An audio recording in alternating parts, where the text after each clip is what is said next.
right, guys. So today on the Happy Hour with Vlad, we got a special treat with you. We got two female icons putting on for the culture and for the few of us minorities doing amazing things in this industry. First, we have Hope Wiseman out of Maryland, co-founder of Marion, Maine Dispensary, youngest African-American woman to own a dispensary in the United States of America. Hey, hi. Second off, we have Christina De La Rosa, co-founder of the People's Dispensary. I believe that they have a location in Oregon and one in California. Is that correct, Christina? We do. So there you go. And I believe Christine is one of the few Latin women that owns a dispensary in the country. That's correct, right? That is correct. Well, thank you guys for joining Happy Hour with Happy Monkey with Vlad. You know, I felt like it was an honor because, you know, people like you guys inspire me and my company to keep going forward because, you know, we see that when we see people that look like us and sound like us in these positions, it's possible and feasible. Definitely. Absolutely. So guys, so tell me, first virtual 420, how was it? How did you guys see the difference from last year to this year? You want to go first, Christina? I'll let you go first. Yeah. So I think the thing that was different, of course, was the fact that we weren't able to celebrate it together physically, right? I mean, there was a lot of online. I participated in a couple of online stuff, and we supported some other online stuff, and that's really cool. And I thought it was cool because you got to experience other cultures through video that you would not normally go to. Like you would not normally, East Coast does their thing, West Coast does the Middle States do their thing, but really everybody could kind of like go in and out of these YouTube's streaming things and sort of see what other cities, states do. So that was really, really cool. But I did miss having, like, we usually have a big 420 party at the store. Our store in Oregon has a huge front room where we can have a lot of people. And of course, you can't do that now with social distancing. So I did actually miss that, but you know, the sales were still really good. So that was awesome. But yeah, I think that was the biggest difference. It's such a community. And if you really, I mean, you could smoke on the Zoom, like, you know, but it's just not the same. Yeah. And I think that was something that I really personally missed. Yeah, definitely. I mean, I feel the same way. You know, we definitely normally do things at the store. On 420, this would have been our second 420 in our store. So, you know, we were really looking forward to it. We had, you know, a whole thing planned, and we actually had things planned for the whole month. And as we realized what was happening, you know, because this year was special, it was 4/20/20. 2020. Yeah, you know, 4/20 on 4/20/20. Basically, you know, that's why it's been like 420 all month. Yeah. Right, exactly, like 4/20 all month. So, you know, we were definitely gonna do a whole campaign around that. And like, we had all these plans and we just kind of had to scratch it. But you know, I did host a virtual conference and Happy Munkey was a sponsor. So thank you guys. And it was awesome. You know, I had over 50 speakers and I can't believe what it turned into. I had a keynote with Angela Rye. She interviewed me on my thoughts about the industry. You know, I had some really great names there from cannabis and outside of the industry as well. We had workshops and panels on business and entrepreneurship, like specific to cannabis, as well as, you know, just fun things like how to roll a joint, cooking with cannabis. We had a workout class, we had CBD yoga class. You know, and the platform we used allowed us to do one-on-one networking as well. So people could do that. We had a DJ come on, so people got to have fun sometimes. You know, it was a really cool experience. And it was from a minority perspective, which I think is different from a lot of these types of events. I think it mocked a very baby version of MJ BizCon. So, you know, I feel like that's really a fun place for minorities to be able to get that same level of information. So yeah, it was fun, super successful. I didn't think it was gonna be all that at first. But it turned out to be something a lot bigger than what I planned. And I'm just really happy that I was able to provide that. And I'm also happy it's over. I am exhausted. Man, because I did that in like 15 days. Okay, like I pulled that together. I mean, I called in a lot of favors. I'm like exhausted. I didn't want to do anything today. Well, thankfully it was a success and everything worked out, you know? Well, my perspective is that I feel like, you know, the cannabis industry is showing that even under crisis, you know, we can still prevail. And, you know, we showed that we were recession proof. And then most importantly, I really feel that, you know, I was looking around though everybody did, that the people that are more in tune with the culture are the ones standing out right now. More of the, you know, pale male story corporate things aren't as successful. And I think that, you know, that it's a good thing, you know, as far as that aspect, to show what really stands out, you know, during the good, the bad, and the ugly. I agree. Yeah. So I want to ask you guys, since you guys are two veterans in the industry, aside from now, just in general, from when you got into the industry to now, what do you guys think the difference as far as like, you know, the climate in the industry? And how long has it been since you guys got in the industry? Well, I come out of the informal market. So I started in the informal market, not in the formal market. And I think like the biggest change that I've seen is the fact that nobody, because it's just always what corporate America does, they didn't think about the existing market. And the existing market is thriving while the new market is struggling. And we see this over and over again with the large, like Aurora, like Cannabis, like these people invested millions and millions and billions of dollars into these companies, and now they're less than a dollar. They're penny stocks. Crazy. And folks like me, and I don't know about Hope, I'm not going to speak for anybody else, but like folks like me struggle to get $1 million, and we are being successful because they're just not used to investing in people that don't look like them. Right. But because they didn't do that, they've lost a lot of their money and a lot of their investors' money. And I think what becomes incredibly crystal clear, and it started coming crystal clear, I think, to them in the second and the third and fourth quarter of last year, because I did a lot of speaking at conferences, and I started to see a shift, was that they are not going to make money without us. They just can't do it because our people are not going to go to their stores. Yeah. They're going to go to my store. They're going to go to Hope's store. They're going to go to Wanda's store. They're going to go to Sue's store and Linda's store. They're not going to go to their stores. Yeah. And the people that are going to their stores are not going to spend as much as our people, because the people that they're catering to, they're catering to the people who are like, oh, this is so much fun. This is an interesting thing. I'm going to do this during yoga. We cater to people that it's a grocery list item. It's on their grocery list. They're going to buy it every week. Yes. And that's the market that you want.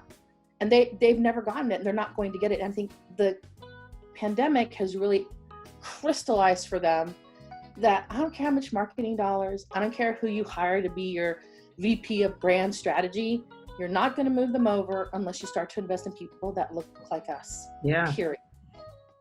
I agree 100%, Christine. I definitely see that. I mean, and when you were talking about fundraising, it was always difficult. I think, like you said, you hit the nail on the head.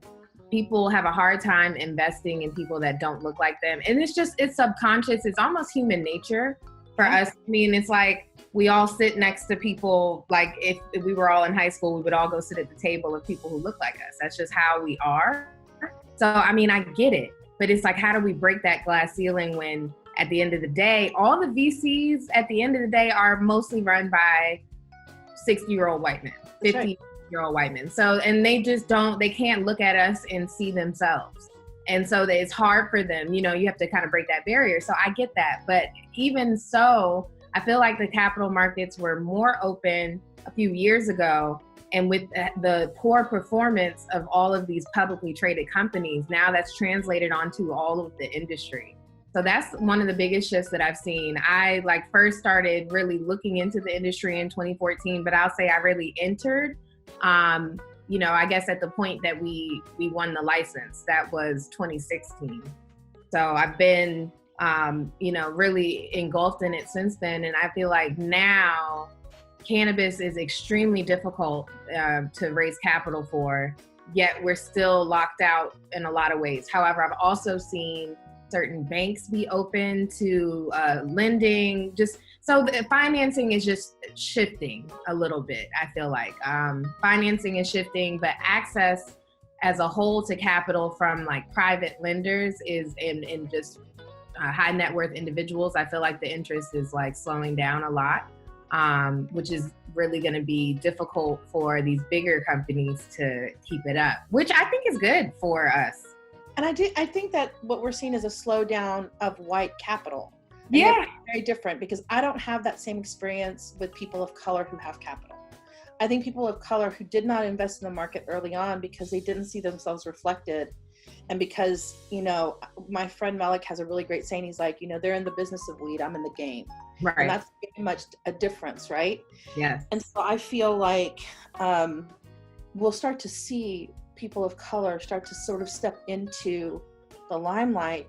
Yeah. Because it was really hard to find investors of color, African American, Latinos, because we have been so pistol whipped, sometimes really pistol whipped, into submission around the fear of weed. Yeah. Right? Fear of weed. You're going to go to jail.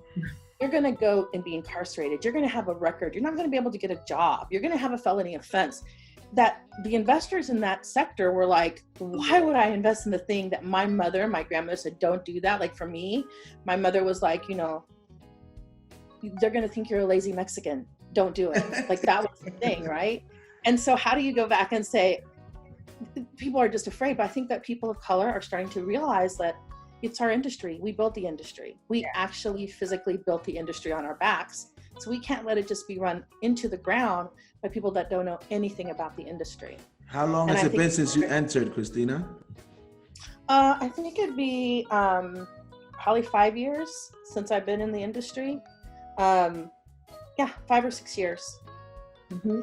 And I was in tech before. The reason I got into the industry, as you know, the story is because I was sick. Like I have lupus, and I was taking a bunch of medications for the lupus, and they weren't helping me. And so I looked for an alternative. And then when I got to the alternative, I was so pissed off because I'd been sick for 5 years, and I got off all my medications, which were 11 medications a day. Wow. In 9 months. And now I have a cannabis regimen. And that's how I got into the industry. And I think I would have gone into it a lot sooner had I did not have the messaging that cannabis was bad, that marijuana was bad. And so that's why I got into the industry, because there's so many people like me, you know, Mexicanos, you know, Latinos, who could use this medicine that our grandmothers and great-grandmothers used, and in one generation got ripped out from under us because they were afraid for us to be able to take care and heal ourselves. Yeah. I think it's important for people to know, Hope, I'm sure you know this, but like for Latin people in Latin countries, like I'm from Dominican Republic. In my country, if you smoke weed, they don't say you smoke weed. They say you smoke drugs. It's like you're a crackhead. Mm-hmm. That's the stigma in the Latin community, as far as like, especially Latin, like American Latins, like from the motherland, that's how they look at cannabis. That's really true. And that's really interesting because, you know, in the African American community, it's like the opposite. It's like celebrated almost, you know, I feel like it's like halfway synonymous to an extent, you know, it's not surprising. So for me, I mean, I got backlash from my family at first. Parts of my family, as you know, I started my business with my mother. So she, of course, is supportive. And then my mom went through a cancer battle, actually, after we were awarded our license. So my mom had never been a cannabis user. She got into this with me because she believes in the vision that I had, as well as the opportunity for us to build something for our family. She believes in the fact that, you know, we can potentially help other people get into the industry, all of that. But, you know, she was diagnosed with breast cancer right after we were awarded the license. And it was just very ironic because her mind was open to alternative treatments at the time. And I don't know if that would have been the case had this happened, you know, 10 years prior or something like that. So she definitely was able to use cannabis during her treatments. She still did have traditional chemotherapy and radiation, but she used RSO and she was taking edibles and doing all types of things. And she really had a decent quality of life through it. And, you know, I think that was the turning point for a lot of our family and friends. Watching that, I think that's always the turning point for people. People who even, you know, I'm curious if either of you have had those experiences with your family where it's like when they see it, someone close to them, and like you, I'm sure you, Christine, people's hearing your own story. It's like, wow, how can we ignore that? You really can't. I mean, when I went home and told my parents, hey, I'm going to sell weed. That's what I was like. I'm always considered like, yeah, I'm just like the black sheep of my family, right? And so I remember my mother looked at me, she's like, why you always got to be shaming the family? I was like, because Mom, I said, I wouldn't be able to be here with you right now and be in this headspace and be able with my body feeling good if I didn't have it. And I go, and there's so many women and men that I know that are suffering from lupus, from gout, from PTSD, from anxiety, that are using these synthetic medications that are making us worse. They're killing us. Yeah. They're killing people of color. I said, I can't just sit there and go back to my tech job, because that's what I did before I was in tech. I said, I can't go back to that and feel good about that, knowing that there's this medicine that our people can be using and not being part of that industry. And then it took her about a year of watching me, because my mother was there the day that I almost died. Like, she was really there. And so she saw me, like, I couldn't even get up out of a bed. I couldn't walk by myself. So to see me over the course of this year become my old self, be able to walk without a cane, be able to engage in the world, because I was high on 5 opioids, changed her mind. Because she's like, well, my daughter's back. Yeah. My daughter's not a vegetable in the thing popping, you know, fentanyl. Like, you know what I'm saying? Yeah. And so I thought that was the difference for her. And, you know, and now, you know, they're very supportive. My whole family is very supportive. But I think you're right, Hope. It is about really that one person that has the story, and that's how we do it.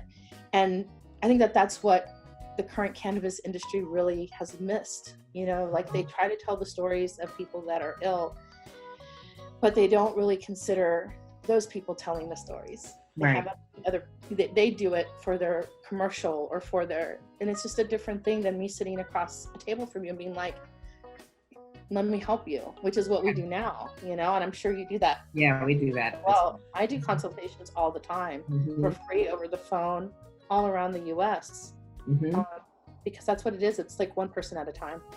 Yeah, I agree. And to add to that, Hope, I don't blame our communities for thinking like that, like the Latin communities, because they just have that propaganda stuck in their heads from the 80s, the Nancy Reagan stuff. And it's just a lack of information and a lack of them knowing the medicinal benefits and a lack of them knowing what it does for PTSD. I always tell people, like, it's great that you were just saying that story, right? Christine it's like, I feel like I deserve cannabis, not for medicinal reasons. I feel like I have PTSD just from growing up in an urban neighborhood. I deserve to use cannabis. I've been through a lot. So why can't I use cannabis to keep my mental health? But it's like I said, people don't understand how this is a true fact from that aspect. They just only know what they've been pumping in their brains for the last 30, 40 years. So takes people like us that look like them to be involved with them to even consider it and take it serious and understand that it's a beneficial plant, that it's a real industry. And I believe all these stigmas are starting to change every day because of people like us talking about it. Right. Now, guys, as you guys know, it's happy hour with Vlad. So cheers. I got some, you guys don't got this over there, Christine. Maybe about it. It's one of the only things we have over here in the East Coast. It's called Uptown Haze. They don't have it in California, and they don't have it. They only have it in the East Coast mostly. I've had a haze. I haven't had an Uptown Haze. Definitely have a haze. I could roll up while we're talking potentially. I don't know. So guys, now I got an interesting question for you guys. Because, you know, this is Happy Monkey with Happy Hour. So I know you guys done 1,000 corporate Zooms where they ask you the valuations and all the craziness. That's not what goes on here, Happy Monkey with Vlad. We're gonna talk about some happy, positive stuff during this time. So I want to ask you guys, start with you, Christine. How did you find out about the brand Happy Munkey, the movement? Who put you on, and walk us through that? Which do Sure. I was in New York in December of 2018, and I was there from November, December through March, doing work with the government around the social equity stuff. And I was like talking to a friend of mine, and I was like, is there any place here where you can actually go and consume? And they're like, oh yes. They're like, there's a great brand. There's a great brand. And they're like, it's a media brand. It's super awesome. It's Happy Munkey. I'll take you and introduce you to Vlad. And I was like, okay. And I was at, I feel like it was at On the Revel I spoke. And afterwards, they introduced me to you. And that's when I first met you. And that was in January of 2019. And since then, I mean, you have such an amazing brand in the East Coast. It's really, I'm just always super proud of you, even though like, and that's not to be like condescending, it's just like, it's hard in this business, and to have such an amazing brand that's so well recognized by everyone. Like if I talk to anyone in New York City and ask them, where's the joint? They're like, oh, it's Happy Munkey. I was like, okay. So, I mean, it was really great. And then I just kept running into you over and over. We met again at ArcView in July, yes. And like just a bunch of stuff. And then I was again in New York in September for the CBD conference, and you were there too. And I just have followed you ever since. And so I've just known about your brand for a long time, for over a year. And this is what I'm talking about. Like, it is amazing what you've accomplished, more than many of the people currently in the market that are not doing as well. So I'm just really excited to be on your show, and really proud of you, and really excited about your brand. That's how I know you. And by the way, when I did meet you that first time, I watched you speak at Revel, and it was so moving and so inspiring to watch, like, I mean, a minority speak so powerfully in front of all these people, that I was like, I have to meet this woman. I need that energy around me. Yeah, thank you. And I know you haven't been, but whatever you've heard or however you found out. So for me, my first time was, I did a Canna Gather in New Jersey a while ago. I mean, this might have been 2 years ago now. And I then was asked, so David was starting Canna Gather in DC, and they were having their very first event, and he asked me to speak at it. So I spoke at it, and, you know, he was just like, whenever you're in New York, you got to come out to Happy Munkey. Gave me a card. That was my first time being introduced to Happy Munkey. One time I was in New York, and I was supposed to come by, but it just was like too tight of a timeline. I was speaking somewhere, and it was like a day trip for me, so I couldn't make it work. Because, you know, the traffic there, you got to go a mile. That takes a year, you know. So that was throwing me off. But yeah, so I haven't been able to actually get there yet, but I know David well, and, you know, we've been friends ever since then. And like I said, you guys supported my event this past weekend, and, you know, I've always been a supporter of David and everything that he does with Canna Gather as well as Happy Munkey. So. Thank you for those kind words. Now, I got another question for you guys, right? And I'll tell you my perspective first on. I want to know you guys, how you feel about it, you ladies. I believe that I gotta go get mine now. I can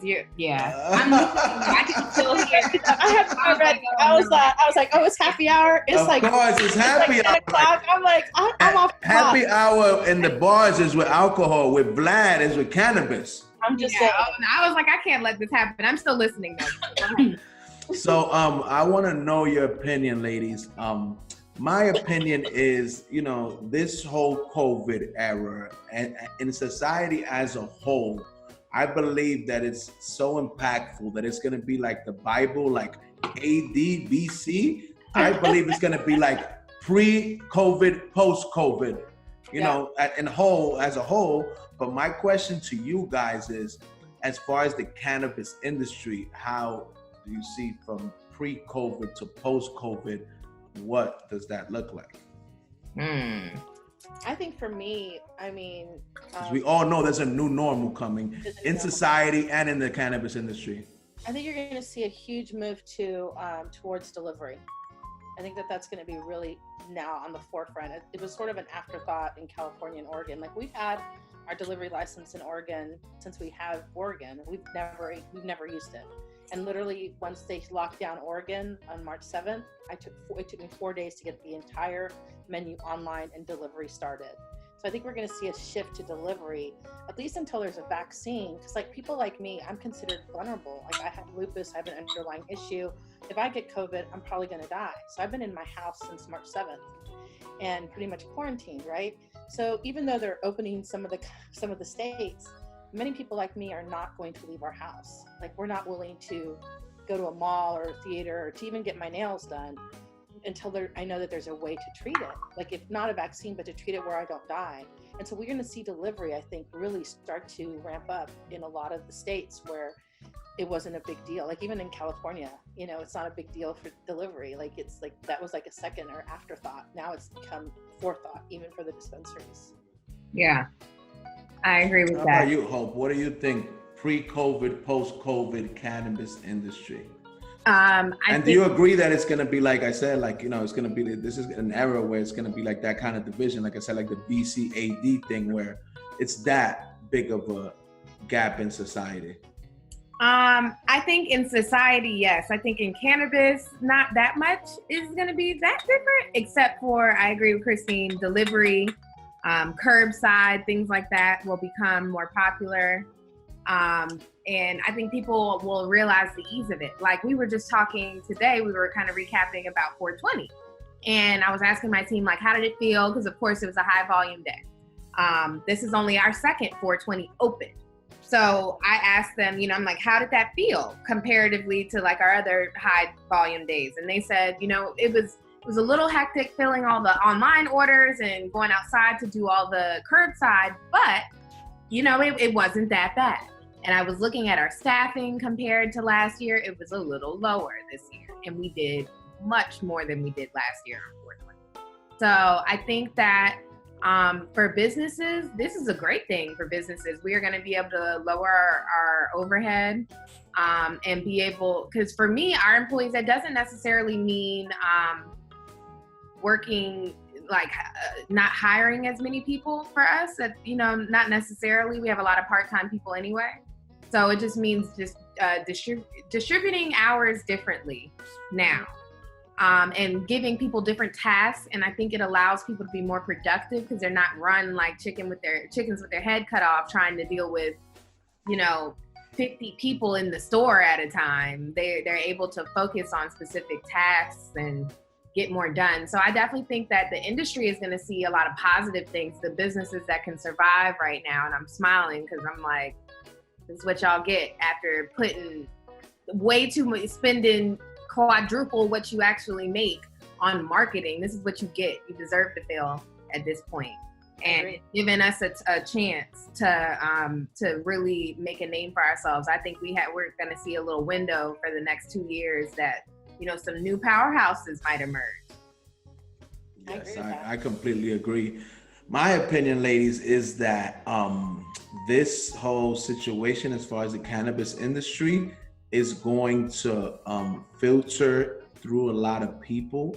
And I believe that everybody won't come out on the other side. And I believe specifically people that were just in it for the money grab, for the 10X, the 20X, the 100X, whatever they've been projecting, and they just came for that, to get that real quick. I believe that they're not going to stick around.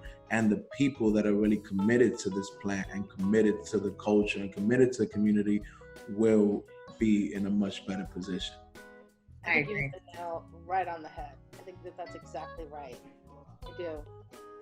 Now, ladies, like I told you, this is Happy Monkey Happy Hour with Vlad. So we got to ask you another question. I'm interested to know, what is your most memorable smoking or consuming experience that you remember, that it was like the craziest time that you smoked or you ate edibles, whatever, something memorable? from each one of you guys. Start with you, Christine. Well, I don't have a smoking one, but I do have an edible one. So There you go. That's it. You know, when I first started out, I was trying all the things. I wanted to find out what worked for me, what didn't work for me. And I bought a bunch of edibles. And one of the edibles that I bought was a caramel corn, an infused caramel corn, right? And I love caramel corn. Like, you know, popcorn, right? You eat popcorn and you just keep eating it. You're not even hungry. You're tired of eating it. You're still eating the damn popcorn. So that's why I'm with caramel corn. But literally the bag of caramel corn was this big. And I remember thinking, I'm really going to pay $30 for this piece of, you know, like there's 5 kernels. And what I did was I wanted to taste it. And, you know, I read the instructions. It's like, you know, only take 4 kernels at a time. And I thought, who eats 4 kernels? So I was sitting at my desk and I remember it was the new Kendrick Lamar at the time. So this was a couple of years ago. And I had it on repeat. Don't kill my vibe. And I ate the whole packet, not just the 4 pieces, because it was like really like 12 How many pieces. milligrams? It was 50 milligrams. Ooh, I took 100 milligram pill once. And No. And I'll tell you, I sat at my desk and I remember sitting at my desk, and then I remember I looked at, when I was able to look up at the clock, it was literally 8 hours later. I had like 17 calls, so many text messages, and the Kendrick Lamar, that same damn song was still playing. Because I just got totally locked. And I was like, You were in the zone, huh, I was Christine? in the zone. And I had to call all my people at the offices, and like we had a retail shop at the time, and I was like, because I was supposed to go in and I was supposed to do stuff, and I'm like, I'm really sorry. They were like, what happened? I was like, I ate caramel corn. So that was my craziest time, because I literally lost 8 hours. Thank you for sharing. That sounds cool. Now tell me, Hope, what's your craziest experience with cannabis as far as like you memorable, you know? mine was also with an edible. I mean, I just think edibles I've had a lot of crazy experiences with cannabis now that I'm really taking inventory in my head. But I think my craziest was with an edible. I was in college. At that time, I was consuming, but not consistently. I was a freshman in college, and my tolerance was not that high. I kind of would only smoke kind of with other people. It was like socially for me at that time. Definitely wasn't smoking by myself or anything like that. But I remember one of my girlfriends would always make edibles, and she used to make chocolate, and I don't like chocolate. So she would always make chocolate stuff. So one day she made a muffin just for me, right? Muffin. A muffin. It was like a regular blueberry muffin or something like that. Something that wasn't chocolate. And I was so excited to be able to try it. And I remember I ate it. I ate a piece of it, and I'm thinking, I probably shouldn't eat any more, but it tastes really good. I ate the whole thing. Same thing, ate the whole thing. I don't even think she knows how many milligrams she put in it. I don't even think she understood that concept, which is half of the issue with edibles in general. But, I have no idea how much was in there. I just remember maybe 2 hours later, I was in the car with the guy I was dating at the time. And I remember we were arguing, and then all of a sudden I remember screaming, looking up, and he had like a sunroof in his car. Yeah. Thinking the sky was falling on me, and holding my hands up. The sky was falling, Hope. I was like screaming, like, make it, like, stop, no. And I remember him looking at me like, what in the world is wrong with you? I got home, I threw up, and I slept for 12 hours. That's crazy. Those edibles will do it to you. The best sleep on an edible. Everybody has the best edible stories. Like, oh, what happened? Like, and they're just looking at me. Felt like, great, I'm sure. Oh yeah, I felt great. And they were like, oh, you were crazy last night. And I was like, well, I'm glad that you guys knew what was going on with me, so you didn't think I needed to be committed. I was talking about the sky was Vlad. How about you? Oh, me, I've had so many. Let's see. One of the last ones I had was, I'll tell you, I can remember, right? First time I took a dab. Oh, yeah. So, one of my good friends, he's like super connoisseur from California. So this is like, probably like 6-7 years ago. Dabs is not a thing yet over here in the East Coast and in New York. It's like, trust me, this is the new thing. Try it out. Well, I'm like, all right, I'll try it out. But, you know, I usually smoke whatever. He's like, nah, I'm telling you, this is cool. And I took a rip of that dab, and we were actually at the Happy Munkey headquarters, and I had to sleep overnight there. I couldn't go drive home. It was over for me. I thought I went and transported to another planet. They are strong, aren't they? What? They're so potent. But you know, I love them because you don't have to smoke as much. But you know ones that you should try if you ever get a chance is try the ones that have more CBD. I was about to say a CBD. Oh my God, those are like. You gotta remember, ladies, that when you are out with these kind of sores and stuff, and then I'm supposed to be who I am here in New York, they want to destroy me. So they're not gonna give me the CBD one. They're gonna give me like the 1000% THC one and. The CBD one, your body is on a cloud. So calming. Yeah. You feel like your body's on a cloud. It's like, and it's so fast because it's so concentrated. You should try it. Ladies, I gotta, because you know, so you guys can understand, right? Part of what we're doing here, because if you guys know, you know, cannabis isn't legal in New York. So thank you for those kind words you guys both said. I need the whole world to understand even more thing that's even more a bigger challenge that we've had to do here is that we've been keeping this company going for 3 years without selling cannabis. What we're doing is basically, you know, educating the culture, showing the corporate side about the culture, and that's what we've been going off the whole time. So the reason I say that is, ladies, is that a lot of people that listen to Happy Munkey, especially here in the East Coast, tri-state area, they don't know all the things that we all know and take for granted about the industry and its inner working. So I try to get real detail to help them understand how everything works. So for that reason, I'm gonna ask you guys, people hear this term thrown around so loosely in the cannabis industry, and I want you guys both to elaborate on it, since you both have been through it and understand it better than anybody. Social equity. People, that's a very broad statement. From the outside in, they don't understand what that means in the cannabis industry, or what benefits, or what it doesn't do at all, or whatever. So I need you guys that are the epitome of this to explain to people the pros and the cons of this word and what it means in the industry. Yeah. Well, I think the first thing to understand when you say social equity is why certain groups are considered, you know, the people who deserve to benefit from this. So cannabis, you know, we use the word cannabis now, but as it's more widely known as marijuana, has been the target of the war on drugs for the past 40, 50 years. So this is, right now that the industry is becoming legitimate and legalized, there are still people in jail that have been arrested for doing the same things that we do every day. And there is an injustice there. Also, people's lives have been completely disenfranchised and communities and families ruined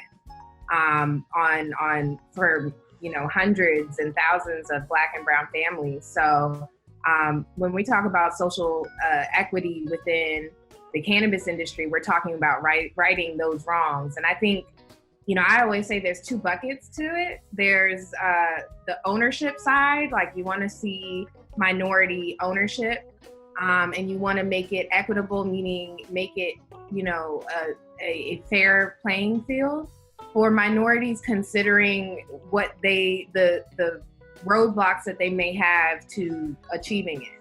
That's what it means on one side. And then the other side, it means, like I was saying earlier, going back and giving back directly to the communities and the individuals that have been affected most by the war on drugs. And I think they're both equally important. Well, no, I'd say the latter is even more important than the former, in my opinion. Because not everybody and not every Black and brown person wants to be in the cannabis industry, but they could have been affected by, you know, their mother or father could have been arrested and had to maybe couldn't get a job or couldn't get public housing assistance. Who knows what, you know, their personal situation might have been. But we deserve to right those wrongs now that we're profiting a lot from it. So that's Thank what you for those kind words. Yeah, like I said, it's important for you guys to share these perspectives because, like I said, we go to all the conferences and we've been doing our due diligence on all this stuff, but the people that look like us don't really know the inner workings and details and definitions of these things, and it's important for us to explain it to them in layman's terms so they can understand. How about you, Christine? Well, I'm going to start some controversy, I think. Listen, this is Happy Munkey. This is not Barbara Walters. This is Happy Hour with Vlad. Yeah. No filter here. No. Yeah, well, social equity to me is an absolute 100% failure. It comes out of California. California has to make it work. I haven't seen any other state make it work effectively. I can tell you on one hand how many social equity applicants have dispensaries in the state of California that are of color, that are not white women, because that's different. That they try to put that in with social equity, that's not it, because they have a woman. No, it's very different. So I don't believe in social equity. I believe that it is being used against us to make sure we don't have ownership. Otherwise, why would you be putting, let's look at LA. LA, you had to have your building already rented or on hold before you could apply for a license. It is almost 2.5 years and nobody has received a license in the city of LA. So if you're a social equity applicant, you have been renting a place for 2.5 years, getting more and more in debt with whoever your financer is. Yeah. And so that's not actually social equity. And I say that I believe in social equity. I don't believe the way social equity is working in the cannabis industry. And I think that they're literally using us to keep it locked out, because 2 years ago, no one was talking about social equity. I think it was me, maybe you hope a couple of other people that were talking about it. You could read about, you couldn't be on Cranes or Forbes or anything. And now they've co-opted the language, as they often, as white folks often do. They co-opted the language so that could give them cover, but it's not actually social equity, because they're usually giving you really bad terms. They're loaning you money, not investing in you. Like in white companies, they invest. Yeah. In people of color companies, they finance your debt. Yeah. See the difference? One is that when we look at like Acreage, who just got sued, right? They did these big financing deals. So you would go in and be like, we're going to give you $6 million. It's a great financing deal. And then you realize you have to pay 13% interest on that. That it's a payday loan. And then you find out that every 3 months, when you do your gross revenue, and Hope will understand this, not net, gross, you also had to pay them an additional 15% on that loan. Mm-hmm. And so what you're looking at is payday loans. So that's not social equity either, even if you're a Black or brown person. So I really think that we have to shift our thinking, and we have to do that this year, I think. And shift thinking is that we don't need social equity. We need what belongs to us. This belongs to us. So we let governments and legislators tell us, we're going to give you this thing that you already have. We're going to legislate you so that we can make sure it's a safe industry. And then we're going to give it away from you to all of the white folks. And they do this in a lot of these industries. Look at alcohol, look at the numbers, look at all these industries that had to do with this type of cigarettes, all of it. They legislate it until they legislate us right out. And I see that happening in front of my eyes right now. I'm very grateful to have a dispensary. I'm very grateful to be in 2 states. And I also know that unless we do something drastic in the cannabis industry, like, I don't know, make them come to us, build a table, have a parallel universe, like something that we're doing as people of color in this industry, where we don't invite them, we're here. I think we have enough money in our communities to fund so many people of color, where we would not have to do the thing over here that takes so much money away from us. And so for me, social equity now, and trust me, 2 years ago, I totally believed in it. I was one of the biggest advocates. Now, social equity for me is to take what belongs to us and to stop asking for me to do it. Thank you so much for breaking that down, Christine, because my opinion is a little similar to yours. I believe the concept of social equity is amazing, but the way it's being used in the industry, it's basically doing 2 things in 2 ways. That basically it's telling people from our communities that don't know as much as we know and haven't done their due diligence, that like somebody is going to come and save them, and and going to like basically, you know what I mean, like do some kind of charity. True, huh? It's not true. No, but I'm just trying to say, but that's why. Coming, but yeah. This is important for you guys to break it down, because the way that they make it seem, it sounds like that. Yeah. So that's one part that's bad about it. Then the other part that's bad about it, in my opinion, is that these people, you know, the investors and the corporate people, they're using people that are not knowledgeable and not financial literate, using them to put their name on a license, like Christine said, to fund everything to a year later, X amount slowly just to get the license. So it's both ways. Like I said, you know, it's really bad that it's really being thrown around like that. But it's important for the community to know that the only way to really find out what's really going on and how to really make it is to talk to people like Hope, to talk to people like Christine, and talk to people like Juan, speak to people like Vlad, because they're only going to give you what you create leverage for. And it's important for everybody that looks like us to know that, you know, instead of having some, you know, Neverland fantasy that somebody's going to come around and do a lottery and pick them out of the neighborhood and give them a dispensary. So that's why I thank you guys, you know, for expressing that, because like I said, you know, we know these things, but like I said, you know, especially here on the East Coast where I am in New York, people have absolutely no clue. So I try to always, you know, elaborate on these things because, you know, because we take the information for granted. We can't assume everybody else in the community do. So thank you guys for breaking that down, because you guys are speaking from experience, not from like some outside in third party kind of thing. So that's very important. I would tell you, Vlad, since we hope that New York is next in line, maybe next year, you know, the thing that you have to be on the lookout as community members in New York is to look at the regulation, because the regulation will tell you if they're actually trying to help you or block you. Like the minute we found out we needed to have a physical location before we could even apply, before you could even write your name on the application, that's a huge indicator of the fact that that's trying to block you out. So like right. In Illinois, we have 2 applications in there, and in Illinois, they don't require that. So that was a good, like you can see it in the regulation and how they handle the application process, whether or not they're for you or against you. And so these are things where you would have to go to a financier to get money just to apply. That's a problem, right? Yeah. Because you should be able to apply without having to have somebody with money to do the application.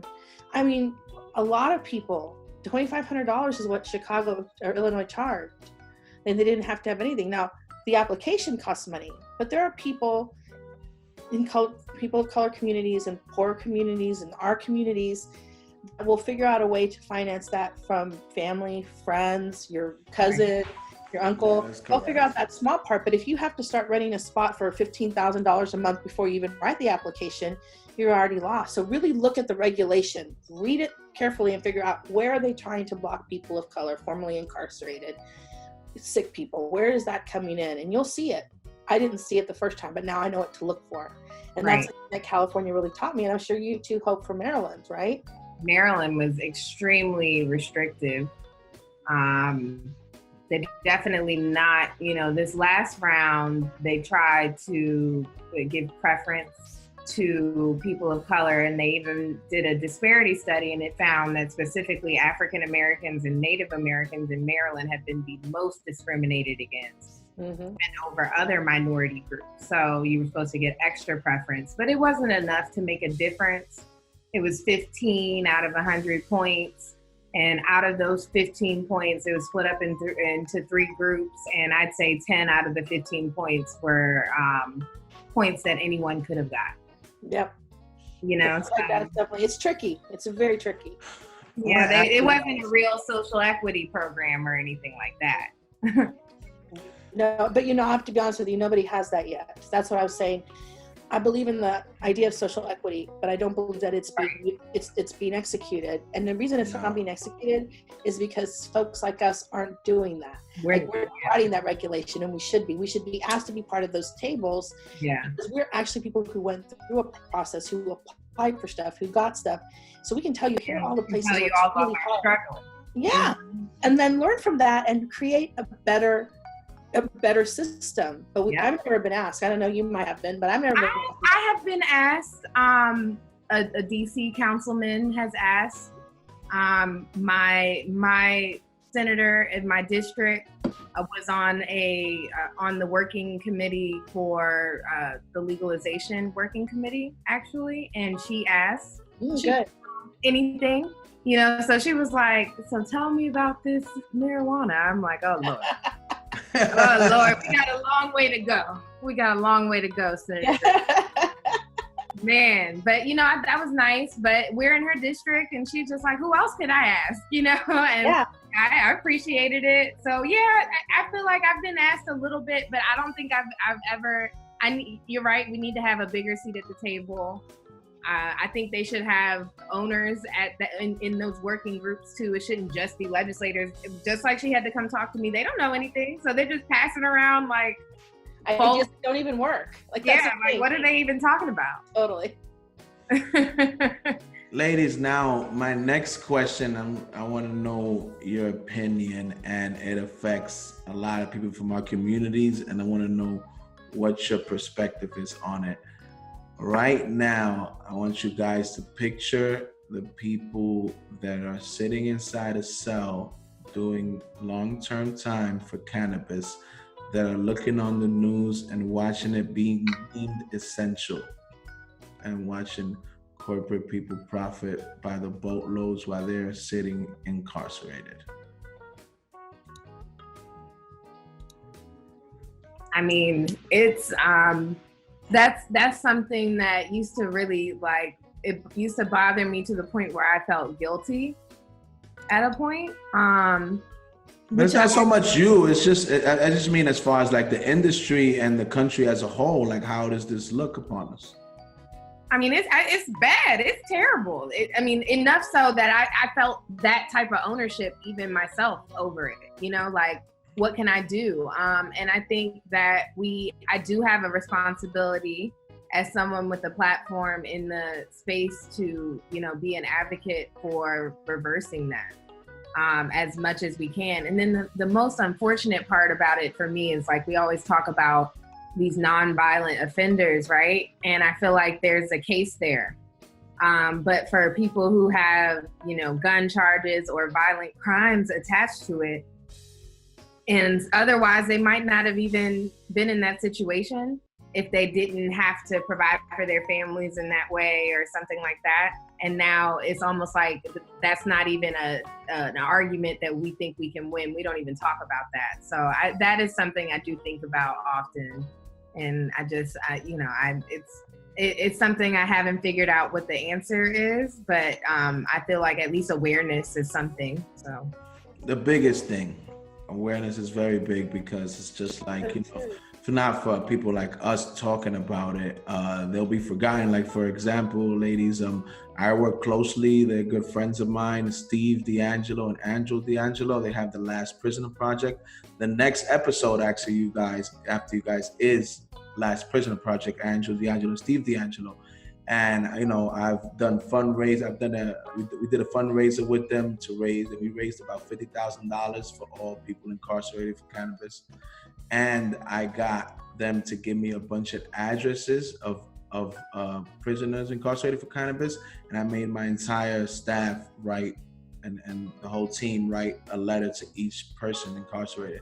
So it's just the little things that count, like you said, so that people know that they're not forgotten. And if people, like the way they look like us, don't remember them, who will? Because most people in there look like us. How about you, Christine? What's your opinion on this? I'm disgusted. I hate it. I think it's the worst thing ever. And I think it's really ridiculous, because every time it passed in a state, within the first 3 months, they should have expunged people's records and they should have let people out of prison. Why we have some people have been waiting 2.5 years. It is shameful. And the thing is that it's shameful because our legislators are not doing that. They'll move other stuff for bigger companies as fast as they need them to do it. But this thing that is actually a human right, they don't do that. So I hate it. And every time I can talk about how ridiculous it is that people are still in prison for, as you said, Vlad, an essential service, an item, we should be writing our legislators. We should be letting them know, this is one thing I like about the Last Prisoner Project, like they're really advocating for that. And I think that the other thing that we have to remember, because there's other projects like the Last Prisoner Project, Kind Colorado has one out of Colorado, and their stuff. I think that one of the things I always have to think about is that we have to make sure, we can't just be like, oh, there's people doing it, but we have to make sure that the intention meets the impact, because it's not just about releasing prisoners. There's a reentry into society that they have not been part of. And so we have to make sure that we're not just thinking about the release, but how do we re-enter them in positive and powerful ways. Mm-hmm. And so this is what I think about a lot, hoping that we get the legislators to move faster to let people out. There's really no reason to keep them in there except you're making money off of their bodies being in the prison. Yeah. No, thank you so much, guys, for those kind words and for elaborating how you feel, because like I said, we are the voice for these people because we're in the industry. We know that it's going on. So like you said, we don't have the magic ball to make it all change overnight, but every time we mention it and every time we bring it up, it's like we're speaking for them. So it's very important. Now, guys, I got the $1 million question that I ask everybody that comes on Happy Munkey Happy Hour with Vlad, and I want to know your opinion on it, guys. And the $1 million question is, if you had to describe Happy Munkey, the brand, the movement, everything you guys know about it in one word, what would it be and why?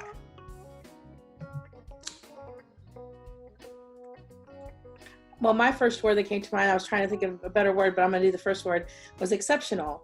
Because I think that the brand itself has culture in it, exceptional culture. I think it has a lot of tradition. I think it has a lot of it feels like a new energy.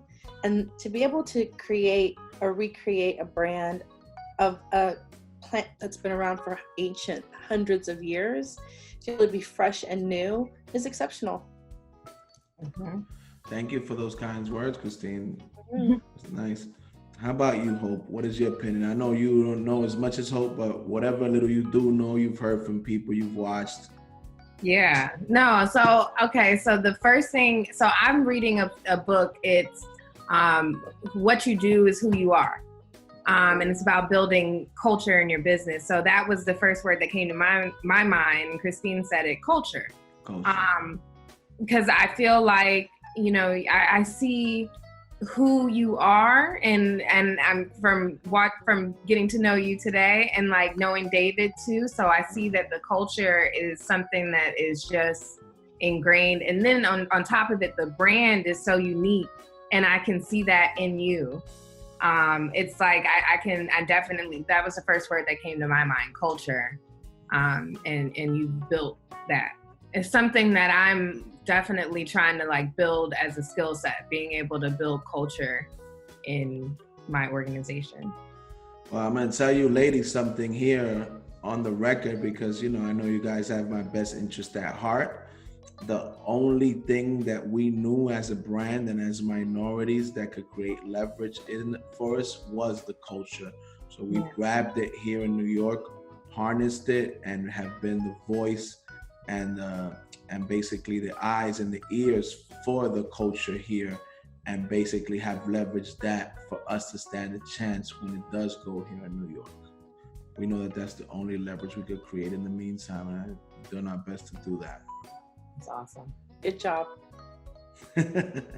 Now, guys, I need people to know what amazing things you guys have planned for 2020 so they could start being in tune and how you guys are going to take over the world. So tell me what is in the future for Hope and Christine and People's Dispensary and Marion, Maine.